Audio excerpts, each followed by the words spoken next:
Fooled you, didn't I? You guys thought I was gonna be out for a month. Well, too bad. I'm alive. So today we're talking about two of the most despicable people, and probably one of the most evil couples in all of biblical history. I'm talking King Ahab and Jezebel. The level of things that they do is so freaking foul. It is so disgusting.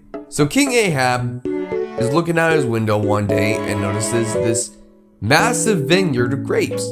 Now, the Bible clearly doesn't say that Satan had a play in this. We know what's going on. He ain't slick. So King Ahab wants the vineyard, thus breaking one of the 10 commandments. Thou shalt not covet thy neighbor's property. So he goes out to his neighbor and offers him at least 30 pieces of silver for the entire vineyard. And his neighbor's like, bro, what are you talking about?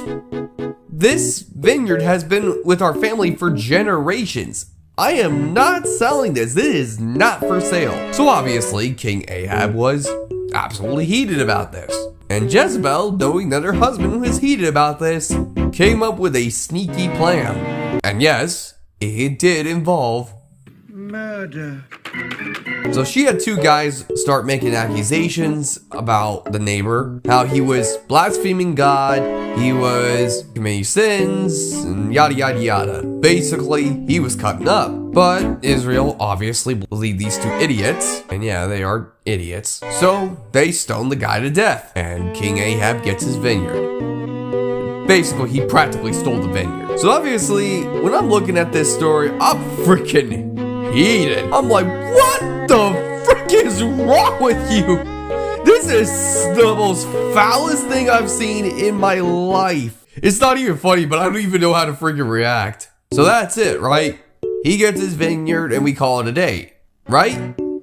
Right? Wrong! Yeah, God was not having this. So he said, you know what? That's how we do? That's how we do? Okay, well here's the thing. You're all gonna die. You, your wife Jezzy, and your sons and your daughters, they're all getting taken out. And based on their GPS location is how they're gonna get eaten away. So if you're far away from the city, you're getting eaten by buzzards. And if you're closer to the city, you're gonna get eaten by the dogs. Plain and simple as that. Basically, God told King Ahab and Jezebel that them and their entire family was gonna die in gruesome ways. Okay, we are cooked. Of course, King Ahab, we know how King Ahab's story came to an end. Basically was in battle, got eaten by buzzards. And Jezebel, well, her captain, the captain of the royal guard, basically just threw her out the window. Had two of his men just throw her out the window. Like, I'm dead serious. Throw her basically 600 feet, pummeling to the ground. And the dogs ate away at her entire body with the exception of her hand, which did all kinds of wicked deeds. And then as for his kids, well, they did actually end up dying. Funny enough, we didn't get to see what happened to them, but based on what I can tell, based on their proximity, some of them probably got eaten by dogs, others by buzzards. Long story. So God once more had to prove for the umpteenth billionth time that he's him and that his law is absolute. When he says don't covet somebody's property, he literally means don't covet somebody's property.